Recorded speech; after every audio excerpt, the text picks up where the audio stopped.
যেই দেশে চোর চোর বলে চিৎকার করলেই মানুষ ছুটে গিয়ে উক্ত চোরকে ধরে ফেলে, সঙ্গে সঙ্গে উন্মত্ত জনতা গণধোলাই দেয়, কখনো কখনো মারের চোটে সেই চোর মরেই যায়, কারো কোনো শাস্তি হয় না, সেই দেশেই দেশের বৃহত্তম ব্যাংক, একমাত্র সরকারি ব্যাংক, যে ব্যাংককে দেশের সবচেয়ে নিরাপদ ও নির্ভরযোগ্য ব্যাংক বলে উল্লেখ করা হয়, এই ব্যাংকে 2.5 লক্ষাধিক কর্মী এবং প্রায় 50 কোটি অ্যাকাউন্ট আছে।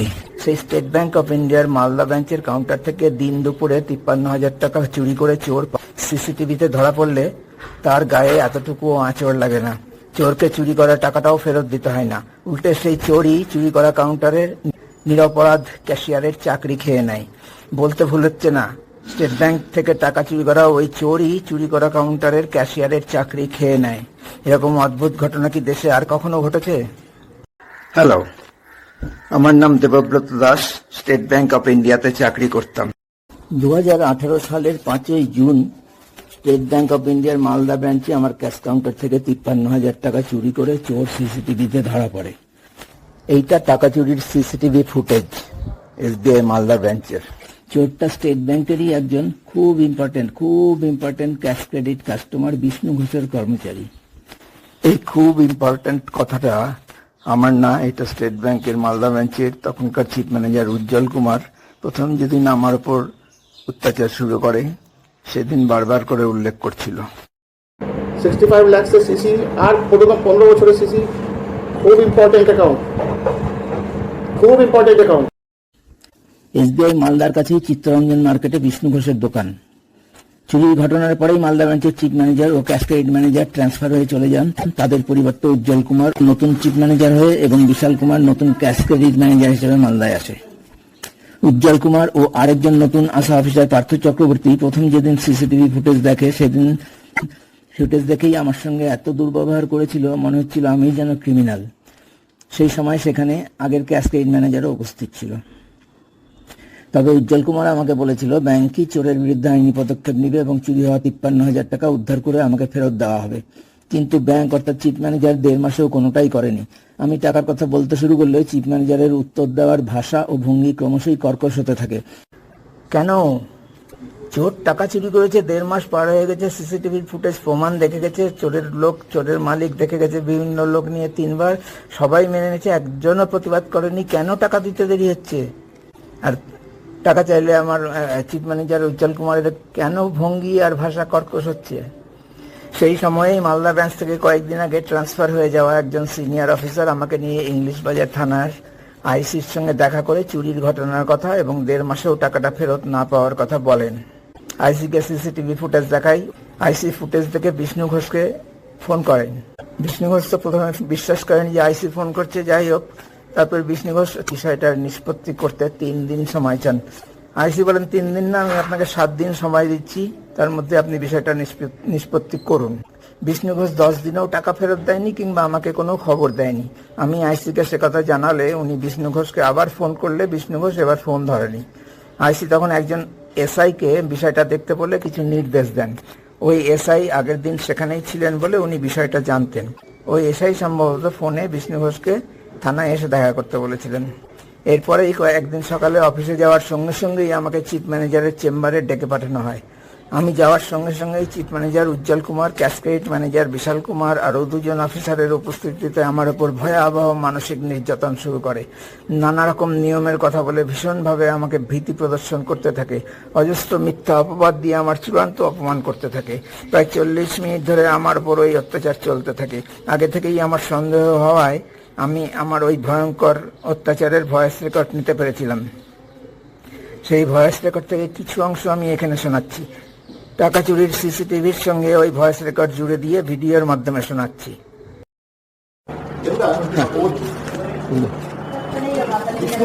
আপনি না, উনি আসছেন দিতে, আমাকে রিটার্ন কমপ্লেন দিতে আসছেন, আমি আসছি না। এইটা কিন্তু অনেক ক্রিটিক্যাল কেস হয়ে যাবে। এইটা কিন্তু অনেক ক্রিটিক্যাল কেস হয়ে যাবে যদি এই ব্যবসাটা কোনো কারণে চলে যায়, you will be held accountable. আমি একদম ক্লিয়ার কথা বলে দিই। যদি উনি উইথড্র করেন সেইং দ্যাট আপনার এই ফলানা স্টাফ জন্য আমি উইথড্র করছি account, you will be held responsible for the loss in business. 65 lakhs CC আর 15 বছরের সিসি, খুব ইম্পর্টেন্ট অ্যাকাউন্ট, খুব ইম্পর্টেন্ট। উল্টে আপনি খুব ভাগ্যবান उल्टे आपने खूब भगवान उल्टे वो आपके ऊपर क्या ये जाके जाने। आपको बोल देता हूँ वो आपके ऊपर चार्ज लगाएगा सीक्रेसी तोड़ने का आपने वर्डेड किया उसका उसको अंडर सेक्शन 6 हर एक बैंकर्स को दूसरे आदमी का कॉन्फिडेंशियल चीज को छुपा के रखना होता है आपने उसको वर्डेड किया पनिशेबल आप जानते हैं इसका पनिशमेंट क्या होता है मेजर पेनल्टी लगेगा आपके ऊपर दूसरा किसी का सेल्फ रेस्पेक्ट को आप इस तरह से तोड़े देखो एक्चुअली ये आदमी बहुत अच्छा है इसलिए आप अभी तक यहाँ शांति से बैठे हैं আর আমি যদি এটা ধরে রাখি কি এটা আপনি করেছিলেন সৃষ্টি করেছিলেন তাহলে কোনো ভুল হবে না আমার আপনি ইচ্ছে করে করেছেন ব্যাংকের কোনো লায়াবিলিটি নাই কি আপনার টাকা ফেরত দেওয়ার জন্য কোনো অ্যাকশন নেই আপনার রেক্টিফিকেশন মেনু আপনি জানেন না তো কোনো লোক আপনি জানেন না রেক্টিফিকেশন মেনু কি হয় আমি কারো 10,000 টাকা জায়গায় 1 লাখ টাকা জমা লিখতে দিলাম আমি বেকার এখন তো টাকা রেক্টিফাই করতে পারি আপনি করেন না কিন্তু সেরকম ছিল না এমনটা ঠিক দিয়েছি আমি ফার্স্ট থিং ইজ আপনার টাকা যদি শর্ট হয়েছে নাম্বার 1 পুরো ছানবিন করবেন কেন শর্ট হয়েছে আমাদের এই জিনিসটা জানেন না এই 4 লাখ টাকা রিসিভ করে আপনি 4 লাখ 53 হাজার উনি আপনাকে যে কমপ্লেন লেটার দেবেন আমি ইনস্ট্যান্ট আপনার উপর অ্যাকশন নেব ইনস্ট্যান্ট আমি 1 মিনিট দেরি করবো না কেন আমি যদি দেরি করি তাহলে আমি প্রবলেম হবে নমস্কার আরে না পাচ্ছি আচ্ছা এতটা কনভিন্স ওই লোকটাকে আমরা করে রেখেছিলাম ও বললো আমি সিটি কোর্টে দেখে টাকাটা জোগাড় করে রেখে দিয়েছি দিয়ে দেবো एक 65 लाख का प्रपोजल लाने में एक आरएनओमी का तो दिन नहीं है लाना प्रपोजल आपका राइट हैंड मुझे लेफ्ट साइड में दिखाई देता है मुझे रिटर्न में दीजिए ना कि बैंक को उसके अगेंस्ट में लीगल एक्शन लेना है मुझे दीजिए लिखिए আপনি যবে লিগ্যালাইজ করবেন কোনো জিনিসকে তো আমিও সবাইকে বলছি মোটামুটি আমাকে ওই জোনে যে জোনে আমি ছিলাম ওই জোনে দয়া করে ফেলেন না আমি সব সময় ওই বাজে অ্যাকশন নেওয়ার জন্য গিয়েছিলাম আপনি এবার আমাকে স্পেশালি দেখে বলছেন কি আপনার ক্ষতি হয়ে যাবে এটা আপনার ক্ষতি আমি করে দেবো তুই বাঁচতে চান তাহলে বাঁচুন আমি তো বাঁচবো আর আমি বাঁচতে গেলে যদি আপনার কোনো কষ্ট হয়ে যায় তাহলে আমার কোনো নেই আপনি আমাদের টানছেন ওনাকে টানছেন দুজনকে টানছেন 65 लाख का लोन हो सकता है कि हमारे मालदा बैंक के लिए बचा है लेकिन बहुत सारा ब्रांच के लिए शायद इतना बड़ा लोन तो देखा भी नहीं है কিন্তু এখন যদি না বলি তাহলে আর বিপদ যেটা ঘটেছে আর বেশি বিপদ ঘটে যাবে তো আমাকে যেটা দিতে যাচ্ছেন থানাতে বসে আছে এখন तब तो नहीं बचिएगा इस तरह उसका बेटा भी तो एचडीएफसी बैंक में उसी दिन बोलते हैं क्या बोले वो तो नहीं यहाँ पे यानी फिल्म कैसे दी उसको इमोशनली कितना ब्लैकमेल किया गया आपको पैसा तो रेडी था उसमें हमको एक उधर दिखा दिया पैसा अरेंज कर लिया हम कैसे भी देगा लेकिन देगा एक बार बोले नहीं देगा कि ताकत भी लेना वो आदमी सही है वो चाहता परसों को बोल सकता था उस मीटिंग में बोल सकता सर वो कुछ नहीं बोल रहा है उस मीटिंग में अगर बोर्ड दारों को ऐसा है कि हमको पुलिस के थ्रू हमको प्रेशराइज किया जा रहा है तब क्या होता আরে স্যার ছিল ওদের মিটিং ছিল ও কিচ্ছু বলেনি তো আমি বলছি কাজ কাস্টমার দেন হ্যাঁ আর উল্টো পেছনে বসেছিল অনেকটা হ্যাঁ কোনো ওয়ে আউট বা কোনো মানে আমি আর ঠিক আছে আমি সারেন্ডার করে দিলাম আমি এখানে নাই আমি এটাতে আর দিয়ে শুধু কভার কোনো আমার করি আপনাদের জন্য আমি আমার ভাইকে ফোন করতে দেখে দিই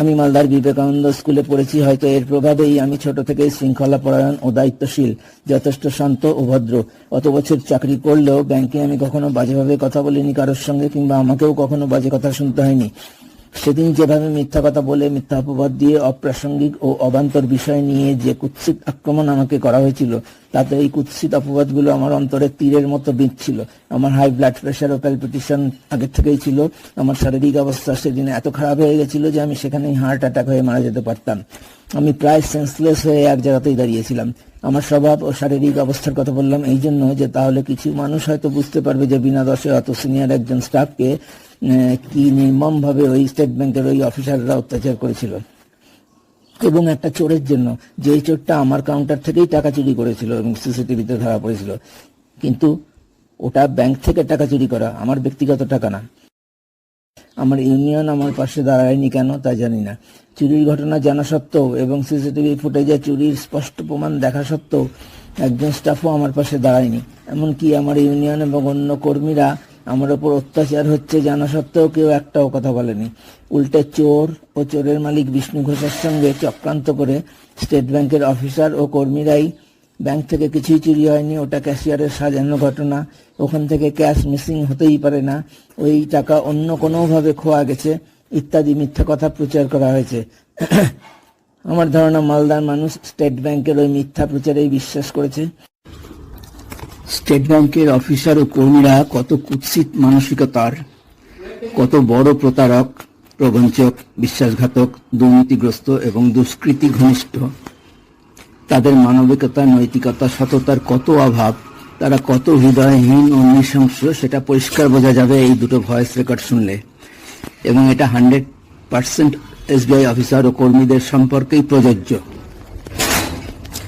স্টেট ব্যাংক ও চোর এবং চোরের মালিক বিষ্ণু ঘোষের মধ্যে যে অশুভ আঁতাত হয়েছিল, সেই আঁতাতের অংশীদার সবাই স্টেট ব্যাংকের, সক্রিয়ভাবে সহযোগিতা করে বা নিষ্ক্রিয় থেকে। এই দুই ভাগের মধ্যে যারা পড়ে তারা সবাই চোরের পক্ষে সমর্থন ও সাহায্য করতে এবং নিজেদেরই সহকর্মী সম্পূর্ণ নিরপরাধ ক্যাশিয়ারের বিরুদ্ধে ষড়যন্ত্রে সামিল বলে ধরে নেওয়া যায়। সামান্য কয়েকজন হয়তো এই চক্রান্তে সম্মত ছিল না, কিন্তু তাদের পক্ষে বিরোধিতা করাও সম্ভব ছিল না। যদিও এমন একজনের কথাও আমার জানা নাই, কিন্তু কিছু ব্যতিক্রম থাকতেই হবে।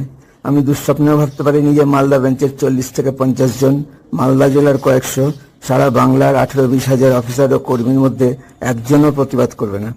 একদম প্রথম স্তরে আটকানো না গেলে তো ইউনিয়নগুলোর হস্তক্ষেপ করা অবশ্যই কর্তব্য ছিল। ইউনিয়ন নিশ্চয়ই হস্তক্ষেপ করেওছে। ব্যাংক কর্তৃপক্ষের জঘন্য ওই অন্যায় কাজে বাধা না দেওয়ার বিনিময়ে কোনো ডিল করেছে। কয়েকজন বড় নেতা তো আমার কাছে সরাসরি ঘটনার বিষয়ে শুনেছে, যাদের সঙ্গে আমি বারবার ফোনে কথা বলে তাদের সাহায্য চেয়েছি। কিন্তু দুটো ইউনিয়নই চোরদের পক্ষেই সমর্থন ও সহযোগিতা করেছে। আছে সারা দেশের 2.5 লক্ষাধিক কর্মী।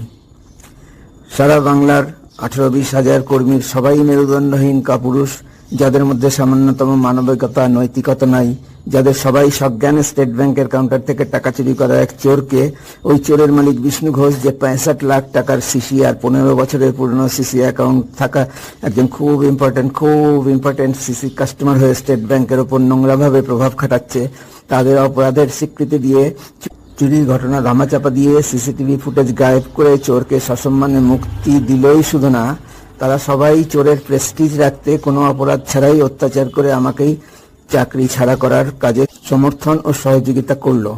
চোরের প্রেস্টিজ রাখার এই বিষয়টা তার একটা ভয়েস রেকর্ডের প্রমাণ সহ আলাদা করে দিচ্ছি, এটার পরে দেবো। যে থার্ড পার্টি চুরি হওয়া টাকাটা বিষ্ণু ঘোষের কাছ থেকে এনে আমাকে দিতে চেয়েছিল, কিন্তু বিষ্ণু ঘোষ ব্যাংক থেকে কোনো টাকা চুরি হয়নি জানিয়ে টাকা দেয়নি। যেহেতু সে থার্ড পার্টি সিসিটিভি ফুটেজ দেখেছে, তাই ব্যাংক থেকে কিছুই চুরি হয়নি কথাটা তার পক্ষে মেনে নেওয়া সম্ভব ছিল না। তাই সে স্টেট ব্যাংকের দিক থেকে ঠিক কী হয়েছে জানার চেষ্টা করে। সেই খবরটা সে এত ঠিকঠাক শব্দ ব্যবহার করে, ঠিকঠাক সুরে, এবং তার নিজের যে অনুভূতি, প্রচন্ড বিস্ময়, আশঙ্কা ও চোরের বদলে স্টেট ব্যাংকের সবাই মিলে ইউনিয়ন সহ আমার বিরুদ্ধেই যে ষড়যন্ত্র করে আমার ভয়ঙ্কর ক্ষতি করতে চলেছে, এই সব কিছুই এত ঠিকভাবে প্রেজেন্ট করেছে যে আমার মনে হচ্ছিল উজ্জ্বল কুমারের কাছ থেকে যেন সরাসরি আমি শুনছি। অন্যটা, সে স্টেট ব্যাংকের টিম ও চোরের টিম সিআর মার্কেটের, চিত্তরঞ্জন মার্কেটের ব্যবসায়ী সমিতির যে সেক্রেটারি সঞ্জীব দা বলছে তাকে, তার কাছে জেনেছে। প্রথমটাতে একটা কথা আছে, ব্যাংক তো ওদের লাইনেই কথা বলছে, অর্থাৎ বিষ্ণু ঘোষ ওকে যা বলেছে স্টেট ব্যাংকও সেই লাইনেই কথা বলেছে। যেমন চুরির ঘটনার দিন বিষ্ণু ঘোষ আর চোরকে স্টেট ব্যাংকে টাকা হলে বিষ্ণু ঘোষ বলেছিল ওই টাকা চুরি হয়নি, দেখেন ব্যাংকেই কোথাও আছে। এবার বলছে হ্যাঁ ওই টাকা চুরি হয়নি, দেখেন ব্যাংকেই কোথাও আছে। এটা এত বাজে কথা ছিল আমাকে উদ্দেশ্য করে বলা যে এটা তো কখনোই ভোলা যাবে না। অপরাধী ক্রিমিনালরা কত শয়তান হতে পারে আমার ডাইরেক্ট অভিজ্ঞতা হলো এই বিষ্ণু ঘোষের কাছ থেকে আর স্টেট ব্যাংকের সবার কাছ থেকে। আপনাকে একটা কথা গোপন করতে করেছিলাম, আপনাকে বলি, এখন আপনাকে ক্লিয়ার বলি। এখন আপনার ব্যাংক কিন্তু আপনার পছন্দে গেছে, ব্যাংক কিন্তু আপনার পছন্দে গেছে, ব্যাংক কিন্তু আপনার পছন্দে গেছে। ব্যাংক এটাতে কিছুতেই রাজিরা, ব্যাংক পরিষ্কার করছে এটার মধ্যে কাস্টমারের কোনো ফল্ট নাই, টাকা বহুরকম হারিয়ে গেছে, মানে বাজে অবস্থা, মানে যা অবস্থা মানে আপনি জানেন না, মানে এটাতে আপনার যে কি হবে, মানে টাকাটা যে উঠবে কিনা, যেহেতু ব্যাংকই দেখে বসেছে। শোনেন, আমি ঘটনাটা জেনে আপনাকে ফোন করতাম যে এরকম ঘটনা কিন্তু ঘটেছে। আপনাকে ব্যাংক পরিষ্কার বলছে কাস্টমারের কোনো ফল্ট নেই, কোনো ফল্ট নেই। এটা টাকা মানে ওখানে মানে মিসিং হয়েছে, ব্যাংক এটা বিশ্বাসই করছে না, মিসিং হয়েছে, ব্যাংক এটা বিশ্বাসই করছে না, মিসিং হয়েছে, ব্যাংক এটা বিশ্বাসই করছে না। মানে কাস্টমার আমি ঠিক মতো যতটুকু করেছি তাতে আমার কাছে খুবই খারাপ রিপোর্ট দিচ্ছে, মানে যেটুকু করতে গেলে ব্যাংকে পুরো উল্টে আছে। আর আমার তো হাত পা বাঁধা, ভয় দেখাচ্ছি, কারণ নিয়মটা আমি জানি এটা কি নিয়ম, অ্যাকশন ব্যাংকেই নেওয়ার কথা। কিন্তু ব্যাংক অ্যাকশন তো দূরের কথা, পুরো আপনার এগেনস্টে কথা বলছে। অ্যাকশন তো দূরের কথা, পুরো আপনার এগেনস্টে কথা বলছে। কিন্তু বিশে আমি একটা জিনিস অবাক হয়ে যাচ্ছে যে ব্যাংক কেন এটাতে জিনিসটাকে চাপা দিতে চাইছে, এটা আমার মাথায় ঢুকছে না। এটাই আমার ব্রেনে ঢুকছে না। আপনাকে আমি বলবো না, কিন্তু ব্যাপারটা ব্যাংক খুবই খারাপ অবস্থায় মানে আছে আপনার পিছনে, মানে পুরোটাই ক্ষতি করার জন্য, ব্যাংকের দিক থেকে যদি পুরো প্রেশার থাকতো না, টাকাটা কিছু অসুবিধা হবে না। ব্যাংক একদম উল্টো লাইনের কথা বলছে। কেউ বুঝতে পারছে না, ইউনিয়নে চুপচাপ বসে আছে, কি মুশকিল বুঝতে পারছি না। সবাই পুরো ডে দেখেছে এটার ব্যাপারে। সঞ্জীব দা ডিস্ট্রিক্ট মার্কেটের সেক্রেটারি এই মুহূর্তে চেন্নাই। আচ্ছা, যেটা বলছে আমি শুধু কি আছি, বলছে আমার কারণে এসছে, কিন্তু ঘটনাটা যে এই ঘুরিয়ে বলেছে যে ক্যাশ মিলে গেছে, মানে এটা কোনো মানে সম্পূর্ণটাই সাজানো, ক্যাশ মিলে গেছে, সম্পূর্ণটাই সাজানো, ও বলছে আমার কারণে মেরে ঘটনাটা। কিন্তু ঘটনাটা আমি এইভাবে পাইনি, যেমন দাদা আমি ড্রাইভ করিয়ে তোমাকে বলছি, তুমি আমাকে 10 মিনিট টাইম দেবে, তোমাকে আমি দেখিয়ে দেবো ঘটনাটা। গভর্নমেন্টের থেকে ফিরলেই তোমাকে আমি ফোন করবো, তুমি আসো, আমি এর একটা সমাধান করবো। তোমার মুখ থেকে ঠিক উল্টো ঘটনাটা শুনলাম, বাজারের সেক্রেটারি হিসাবে যেটা শুনেছি, ঠিক অপোজিট ঘটনা আমি তোমার মুখ থেকে শুনছি। সেই জন্যই সবাই চুপ করে গেছে, উল্টো ঘটনাটা ওরা প্রচার করে দিয়েছে আর কি। উল্টো ঘটনাটা টোটাল উল্টোটা বলছে সঞ্জীব বলছে, তুমি যা বলছো সেটা যদি সত্যি হয় তাহলে আমার কাছে যেটা আছে তাহলে সেটা পুরো মিথ্যা, আর ওদেরটা যদি সত্যি হয় তাহলে তোমার কথাটা পুরো মিথ্যা। ফেসবুকে আমি একটা পোস্ট দিয়েছিলাম, সিসিটিভি ফুটেজ থেকে টাকা চুরি করার একটা স্ক্রিনশট। আমি যে ইউনিয়নের সদস্য হয়েছিলাম রিটায়ারমেন্টের পর, সেই এসবিআই পেনশনার্স অ্যাসোসিয়েশনের সেক্রেটারি আমাকে ফোন করে পোস্টটা করার জন্য কিছু উপদেশ দিয়েছিল, হুমকি দিয়েছিল ব্যাংকের হয়ে। ব্যাংক ও চোরের চক্রান্তের কারণে যেভাবে আমাকে চাকরি ছাড়তে হয়েছিল, সেই বিষয়টাকে জাস্টিফাই করতে কিছু কথা বলেছিল। অর্থাৎ আমার অ্যাসোসিয়েশনের সেক্রেটারি ব্যাংকের হয়ে এবং চোরের হয়ে ওকালতি করলো, আমার জন্য না। আর এটা এদের কথা হচ্ছে যে আমরা তো ওকে চুপ করে থাকতে বলেছিলাম, যে বলেছিলাম যে পার্টি বলেছিল টাকাটা দিয়ে দেবে বলেছিল, হ্যাঁ, কিন্তু ও কেন থানায় গেল? থানায় বলছে আর কি, যেটা থানায় যাওয়ার জন্য এখন পার্টিতে এদের ভার্সন হচ্ছে তুই কেন থানায় দিলে, থানার দিক থেকে ওদের যতটুকু বলেছে বলে এইটা ওদের নাহলে আমরা টাকাটা দিয়ে দেবো বলেছিলাম, টাকাটা দিয়ে দিতাম, কয়েকদিন টাকাটা দিয়ে দিতাম, কিন্তু এখন আর আমরা পয়সা থেকে ফিরে আসবো না। স্টেট ব্যাংক কর্তৃপক্ষ আমাকে চুপ করে থাকতে বলেছিল। চোর টাকা চুরি করেছে আমার কাউন্টার থেকে, আমাকে চুপ করে থাকতে হবে? ব্যাংক চোরের বিরুদ্ধে আইনি পদক্ষেপ নেবে এবং চুরি হওয়া টাকাটা উদ্ধার করে আমাকে ফেরত দেওয়া হবে। এসবিআই মালদার চিফ ম্যানেজার উজ্জ্বল কুমার সিসিটিভি ফুটেজ দেখার পর আমাকে এই কথা বলেছিল, কিন্তু ব্যাংক বা চিফ ম্যানেজার তারপরেও 1.5 মাস চুপ করেছিল কেন? আমার কাউন্টার থেকে টাকা চুরি করা চোরের শর্তে আমি চাকরি করব নাকি? স্টেট ব্যাংক কর্তৃপক্ষ ও 2.5 লক্ষাধিক স্টেট ব্যাংক কর্মচারী চোরের গোলাম হতে পারে, কিংবা চোরের মালিক বিষ্ণু ঘোষ, যে একজন স্টেট ব্যাংকের খুব ইম্পর্টেন্ট সিসি কাস্টমার, তার কাছে মাথা বিক্রি করে দিয়ে থাকতে পারে, কিন্তু আমি না। স্টেট ব্যাংক চোর, স্টেট ব্যাংক চোর, স্টেট ব্যাংক বিশ্বাসঘাতক, স্টেট ব্যাংক বিশ্বাসঘাতক, স্টেট ব্যাংক প্রতারক, স্টেট ব্যাংক প্রতারক। চোরের বিরুদ্ধে থানায় গিয়ে মৌখিকভাবে জানানোর জন্য চোর চুরি করা টাকা ফেরত দিল না, এটাই কি এখন আমাদের দেশের আইন? আর চোরের বিরুদ্ধে টাকা চুরি হওয়া ডিপার্টমেন্ট কোনো পদক্ষেপ না নেওয়ায় এবং ক্যাশিয়ারকে চুরি হওয়া টাকা ফেরত দেওয়ার কোনো বন্দোবস্ত না করায় ক্যাশিয়ার থানায় গিয়েছে বলে সেই ডিপার্টমেন্টই বলছে তাদের পক্ষে আর ওখান থেকে ফিরে আসা সম্ভব নয়। কোথা থেকে? ব্যাংক থেকে কিছুই চুরি হয়নি, ওখান থেকে ক্যাশ মিসিং হতেই পারে না, কাস্টমারের কোনো ফল্ট নাই, ওই টাকা অন্য কোনোভাবে খোয়া গেছে, ওটা ক্যাশিয়ারের সাজানো ঘটনা, ইত্যাদি ইত্যাদি। এই চোরের মালিক cash credit customer Bishnu Ghosh এবং স্টেট ব্যাংকের সব অফিসার ও অন্য কর্মীরা মিলে চক্রান্ত করে সম্মিলিতভাবে এই মিথ্যা কাহিনী প্রচার করে স্টেট ব্যাংক আমার সর্বনাশ কাজ করার কাজে যতটা এগিয়েছে সেখান থেকে আর ফিরে আসা সম্ভব নয়। আমার ইউনিয়ন আমার পাশে দাঁড়ায়নি কেন তা জানি না। চুরির ঘটনা জানা সত্ত্বেও এবং সিসিটিভি ফুটেজে চুরির স্পষ্ট প্রমাণ দেখা সত্ত্বেও একজন স্টাফও আমার পাশে দাঁড়ায়নি। এমনকি আমার ইউনিয়ন এবং অন্য কর্মীরা আমার ওপর অত্যাচার হচ্ছে জানা সত্ত্বেও কেউ একটাও কথা বলেনি।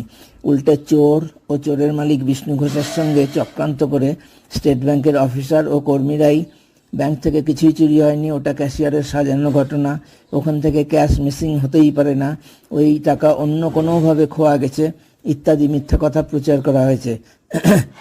আমার ধারণা মালদার মানুষ স্টেট ব্যাংকের ওই মিথ্যা প্রচারেই বিশ্বাস করেছে। আমি 2001 সাল থেকে 2013 সাল পর্যন্ত মালদা ব্রাঞ্চে কাজ করেছি। ওল্ড মালদা ঘুরে আবার 2017 সালের জুলাই মাসে আবার মালদা ব্রাঞ্চে আসি। চিত্তরঞ্জন মার্কেটের বহু মানুষ আমাকে SBI মালদার স্টাফ হিসেবে চেনে।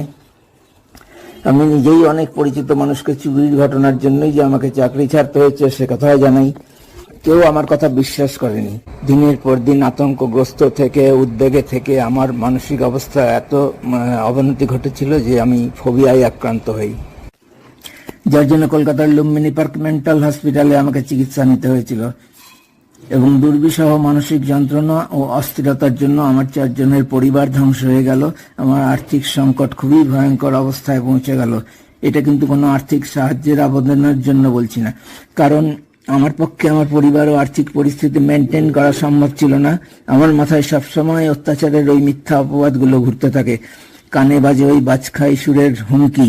জেগে থাকা অবস্থায় আমার কখনোই 1 ঘন্টাও কাটে না যে ওই ভয়ঙ্কর শব্দগুলো আমার চিন্তায় আসে না। তাই আমি ভয়েস রেকর্ডের কথাগুলো মন দিয়ে শুনতে অনুরোধ করব। উজ্জ্বল কুমারের চেয়ে আমি সেই দিনের হিসাবে যেদিন আমার উপর অত্যাচার চালায়, বয়সে 15-16 বছরের সিনিয়র, চাকরিতে 17-18 বছরের সিনিয়র, এবং বিশাল কুমারের জন্মের আগে থেকেই আমি স্টেট ব্যাংকে চাকরি করি। ওই অত্যাচারের দিন থেকেই যে সহকর্মীরা ঘটনার পর থেকেই আমাকে সাহায্য করছিল টাকাটা ফিরে পাওয়ার বিষয়ে, এমনকি সিসিটিভি ফুটেজ দেখার ব্যবস্থাও করেছিল, তারাই আমার সঙ্গে কথা বলা একদম কমিয়ে দেয় এবং আমাকে এড়িয়ে চলতে থাকে। আমার ওই অবস্থায় 17ই আগস্ট 2018-তে অটল বিহারী বাজপেয়ীর মৃত্যুর পরের দিন, যেদিন সরকার হাফ ছুটি ঘোষণা করেছিল, সেদিন বিকেল 3:30টার পরে আমি ক্যাশ কাউন্টারে বসে থাকা অবস্থায় চিফ ম্যানেজার উজ্জ্বল কুমার আমার দিকে ছুটে গিয়ে লাফিয়ে এবং আমার মুখের সামনে আঙ্গুল ঝাঁকিয়ে হুমকি দিচ্ছিল। দ্রুত হেঁটে অন্যদিকে যাচ্ছিল, আবার ফিরে এসে আমাকে মারমুখীভাবে হুমকি দিচ্ছিল। অনেক স্টাফ ও কাস্টমার উজ্জ্বল কুমারের সেদিনের ওই মারমুখী আচরণ দেখেছে। শেষ পর্যন্ত সেখানে উপস্থিত এলাহাবাদ ব্যাংকের একজন মহিলা কর্মী, যিনি ওনাদের ব্যাংকের ক্যাশ জমা দিতে এসেছিলেন, তিনি চিফ ম্যানেজারের উদ্দেশ্যে বলেন, আপনি ওনাকে এইভাবে বলছেন কেন? ওনার তো কোনো দোষ নেই, উনি ঠিক সময় থেকেই ওনার চেয়ারে বসে আছেন। এই কথা শুনে উজ্জ্বল কুমারের সম্বিত ফিরে ও আমাকে শেষ ওয়ার্নিং দিয়ে ফিরে যান। অর্থাৎ তখন অন্যের ভুলের জন্যও আমার উপর কুৎসিত আক্রমণ শুরু হয়েছে। সেদিনই আমি মনে মনে প্রতিজ্ঞা করেছিলাম যে আমি আর কখনো এই বিশ্বাসঘাতক প্রতিষ্ঠানে আসব না এবং আমি মানবাধিকার কমিশনে অভিযোগ জানাবো। যদিও চাকরি যে আমাকে ছাড়তেই হবে সেটা সিদ্ধান্ত মোটামুটি হয়েই গেছিল, তাও আমি ধৈর্য ধরে আশায় ছিলাম। একটা চাকরি শেষ জীবনে ছেড়ে দেওয়া কি অতই সোজা? তাও 34 বছর 10 মাসের পরের 25 মাস, সঙ্গে পে স্কেল রিভিশনের এফেক্ট 2017 থেকে। আমার কোনো জমানো টাকাও ছিল না। আরও একটা কারণে আমার আর একটুও দেরি করা উচিত হতো না, সেটা হলো স্টেট ব্যাংকের একটা অতি প্রচলিত খেলা। ব্যাংকের প্রিয় কাস্টমারের কাছ থেকে একটা লিখিত অভিযোগ সংগ্রহ করে স্টাফকে মেমো দিয়ে বা শোকজ করে তাকে ব্যাংকের ডিসিপ্লিনারি প্রসিডিংসে আটকে দেওয়া, যার ফলে ভিআর আটকে যাবে। এমনকি ডিসিপ্লিনারি প্রসিডিংস শেষ না হলে নর্মাল রিটায়ারমেন্টের পরেও রিটায়ারমেন্টের বেনিফিটের টাকাগুলো পাওয়া যাবে না। ডিসিপ্লিনারি প্রসিডিংস পেন্ডিং এই অজুহাতে স্টেট ব্যাংক অবশ্যই আমার ক্ষেত্রে ওই কেস বছরের পর বছর ফেলে রাখত। উজ্জ্বল কুমারের মতিগতি থেকে তো বোঝাই যাচ্ছিল রিটেন কমপ্লেইন সংগ্রহ করার ইচ্ছা। হয়তো বিষ্ণু ঘোষ এবারে ফলস কমপ্লেন করতে রাজি হয়নি, তখনও কমপ্লেন করেনি, এগুলো সব উজ্জ্বল কুমারের স্ক্রিপ্ট অনুযায়ী নিজের বানানো কথা। তাই উজ্জ্বল কুমার ও তার টিম এবং বিষ্ণু ঘোষ ও তার টিম মিলে আরেকটা স্ক্রিপ্ট তৈরি করেছিল। তার জন্য ওই বিষ্ণু ঘোষেরই আরেকটা কর্মচারী একদিন একটা অদ্ভুত আবদার করে আমার সঙ্গে ঝগড়া শুরু করেছিল। সেটা হলো একটা বড় অ্যামাউন্ট জমা করার জন্য সে আমাকে তার আনা টাকাগুলো রাখার জন্য জোর জুলুম করছিল। মানে সে লাইনে নাই, পেছনে আছে টাকাটা রেখে দেওয়ার জন্য, এবং এই বলে যে এতে 2টা বা 3টা 100-র প্যাকেট কম আছে, 2টা না 3টা আমার এখন মনে পড়ছে না, এক্ষুনি সেটা অন্য কেউ নিয়ে আসছে, আপনি এই টাকাটা রেখে দিন। যে চোরের পক্ষের জন্য আমার চাকরির মেয়াদ শেষের দিকে, তাদের এই অন্যায় আবদার অবশ্যই উদ্দেশ্য প্রণোদিত। তাই সেদিন আমিও তর্ক করলেও খুব সাবধানে ছিলাম যেন কোনো বাজে কথা না বলি। তাকে আমি ওই ধরনেরই কিছু একটা বলেছিলাম, তারপরে ও চুপ করে।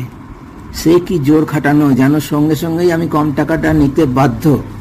আসলে বিষ্ণু ঘোষ ও তার টিম ততদিনে ভালোভাবেই জেনে গেছে যে 65 লাখের সিসি আর 15 বছরের পুরনো সিসি অ্যাকাউন্ট খুব খুব ইম্পর্টেন্ট অ্যাকাউন্ট স্টেট ব্যাংকের কাছে। সেই জন্য আমি 17ই আগস্টের আক্রমণের দিন পর্যন্ত খুব সাবধানে ছিলাম, খুব শান্ত ধীর, কথা কম বলে, যাতে কোনো বাজে কথা বা বাজেভাবে কোনো কথা না বলে ফেলি। 2018 সালের 21শে আগস্ট আমি ভিআর অ্যাপ্লিকেশন জমা দিই মালদা ব্রাঞ্চে। সেই অনুযায়ী 2018 সালের 31শে নভেম্বর আমার ভিআরের ডেট হওয়ার কথা। সেপ্টেম্বর মাস পার হয়ে গেলেও আমি কোনো খবর পাই না। অক্টোবর মাসের 4 তারিখে আমি স্টেট ব্যাংকের মালদা জেলার অ্যাডমিনিস্ট্রেটিভ অফিস আরবিওতে ফোন করে খবর নিই, কিন্তু কোনো খবর সেখান থেকে আমি পাইনি। তবে তখনই কিংবা পরে কোনো এক সময় হয়তো আরবিওর ভিআর সংক্রান্ত বিষয়ে ডিলিং অফিসার আমি ফোন করেছিলাম কথা জানতে পেরে আমার সঙ্গে কথা বলতে চান। আমি যাকে ফোন করে খবর নিয়েছিলাম সেই আমাকে ফোনে কথা জানায়। ওই অফিসার ফোনে যে কথাগুলো আমাকে বলেন তার কল রেকর্ডের অংশ দিলাম। হ্যাঁ দীপচন্দ্র, হ্যালো। হ্যাঁ বলো। না আমাদের এইচআর সাহেবের সাথে কথা বলা না। হ্যাঁ হ্যালো। হ্যাঁ স্যার, আমি দেবব্রত দাস বলছি। হ্যাঁ নমস্কার। যে কারণে আপনাকে আমি যোগাযোগ করতে বাধ্য হলাম, আজকে আপনার ব্রাঞ্চ থেকে ওই আপনার যে ভিআর এর পেপারটা সেটা আমাদের কাছে এসে পৌঁছেছে, কিন্তু তবু ওটা ইনকমপ্লিট। আমি যে কারণে আপনাকে আমার দু একটা কথা, আপনি কি সত্যি সত্যি ভিআর নিতে চান কি চান না? একটু স্যার, একটু হ্যাঁ বলুন, একটু ডিস্টার্ব দিয়েছিল। হ্যাঁ, আপনি কি ভিআর নিতে চান না চান না? হ্যাঁ চাই। Very good. তাহলে চাইলে পরে যে যাওয়ার জন্য উৎসাহী তাকে আমরা ঠিকঠাক মতো করে দেওয়াটাই আমাদের কাজ। তাহলে আমি আপনাকে যেটা বলছি, আপনি আজকে বিকালবেলা এখানে আরবিওতে আমার সাথে এসে দেখা করুন তো, কেন কি আপনার কাগজপত্র অনেকগুলো এর মধ্যে নাই। এটা তাহলে আবার আমাকে চিঠি করে মালদায় চিফ ম্যানেজারের কাছে পাঠাতে হবে। এই চাপানোতর এই ব্যাডমিন্টন খেলা চললে মানে উনি একটা ইনকমপ্লিট করে আপনাকে উনি চিঠি পাঠিয়েছেন যে এক্সিট ইন্টারভিউ এর ফর্ম করার জন্য, সেইটার কপি আমার কাছে দিয়েছে। আমি এটা দিয়ে কোন কমে আমি লাগাবো? এগুলো কাগজ যদি আমার কাছে ঠিক মতো না হয় তাহলে কিন্তু আমি আবার একটা ফরওয়ার্ডিং করে আর্মি স্যারকে দিয়ে সই করে আবার মালদা ব্রাঞ্চকে পাঠিয়ে দেবো। কিন্তু আসলে এই পিং পং খেলার মধ্যে আপনার ভিআরটা কিন্তু আটকে যাবে। আমার যেটা সেই কারণে বললাম, আপনি যদি ভিআরটা যদি একদম কনফার্ম নেবো আমি, করলে আমি কি করতে পারি বলুন তো? আপনি সোজা এখানে আরবিওতে আসুন, এসে আমার সাথে দেখা করুন, করে আপনার এইচআরএমএস এর পাসওয়ার্ডটা খেয়াল করে রাখুন। আমার মেশিনের পাশে আপনাকে আমি বসিয়ে নেবো। আমার যে যে কাগজগুলো প্রয়োজন আপনাকে আমি মেশিন খুলে দেবো, আপনি গিয়ে ওটা বের করে আমাকে দেবেন। আমি সেই মতো করে নোট বানাবো। আমি দুজনকে ওয়ান শটে ভিআর স্যাংশন করে দিয়েছি। আপনারটাও আমি আশা করতে পারি যে মানে ওয়ান শটে। আশা করি এই কল রেকর্ড থেকে পরিষ্কার বোঝা যাচ্ছে যে মালদা ব্রাঞ্চের চিফ ম্যানেজার উজ্জ্বল কুমার প্রতি পদে কিভাবে কুৎসিত ব্যবহার করে চলেছে আমার সঙ্গে, আমাকে কিভাবে ভিআর নিতেও বাধা দিচ্ছে। উজ্জ্বল কুমারের ইচ্ছাকৃত এইভাবে এইসব শয়তানি করায় তার যে কুৎসিত মনোবৃত্তি প্রকাশ পাচ্ছে প্রকটভাবে আরবিওর ওই ডিলিং অফিসারের কথায় সেটা পরিষ্কার। নাহলে আরবিওর একজন অফিসার মালদা ব্রাঞ্চের চিফ ম্যানেজার সম্পর্কে বিরক্তি প্রকাশ করে এভাবে কথা বলার কথা নয়। ওই ডিলিং অফিসার সম্ভবত তখনও জানতেন না যে আমি কেন ভিআর নিতে চাচ্ছি, যদিও এরপরে সম্ভবত উনি জানতে পেরে সতর্ক হয়ে যান। সেদিন সন্ধ্যায় উনি প্রয়োজনীয় পেপারসগুলো সই সহ আমার কাছ থেকে সংগ্রহ করে নেন। আমি যে ভিআর এর অ্যাপ্লিকেশন মালদা ব্রাঞ্চে জমা দিই 21/8/2018 তারিখে, সেটা রিসিপ্ট কপি দেখালেও উনি নতুন ভিআর অ্যাপ্লিকেশনে ওই ডেট দিতে দেননি। 4 অক্টোবর ডেট দিলে আমার ভিআর পেতে আরও 2 মাস বেশি সময় লেগে যাবে। শেষ পর্যন্ত উনি আমাকে 24 সেপ্টেম্বর ডেট লিখতে অ্যালাউ করেন। তাতে আমার বিহারের তারিখ 1 মাস পিছিয়ে 31/12/2018 হয়, যার জন্য উজ্জ্বল কুমারই দায়ী। আরবিআর ওই ডিলিং অফিসারকেই আমার স্টেট ব্যাংকের মধ্যে একমাত্র ভদ্রলোক বলে মনে হয়েছে।